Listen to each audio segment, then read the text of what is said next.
Ministri i Mbrojtjes në Kosovë, Juk Maqedonci, ka pritur në takim komandantin e divizionit të 28 të Komisionisë së Ushtrisë Amerikane, General Major Michael Vegescheider, si adjutant i përgjithshëm i Gardës Kombëtare të Ajovës, General Major Stephen Osborne.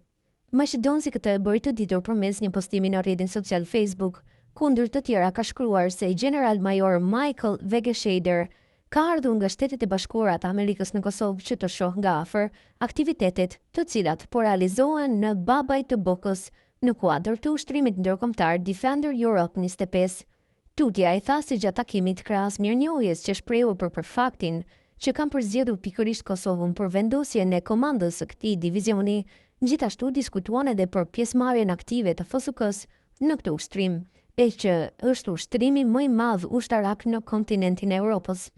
Pastaj diskutuan po ashtu rreth hapave të ndërmarra nga Ministria e Mbrojtjes dhe Forca e Sigurisë së Kosovës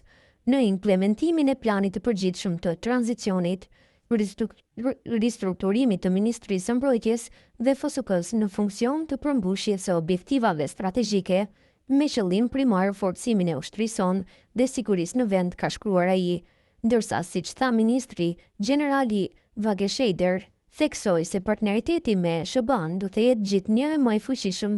dhe do të vazhdojë në shumë aspekte në fushën e mbrojtjes. Shtetet e Bashkuara të Amerikës do të jenë gjithmonë shteti mik i yni, por dhe partner strategjik i Kosovës e aleat i përhershëm i vlerave demokratike, ka shkruar ndër të tjera Maqedonci.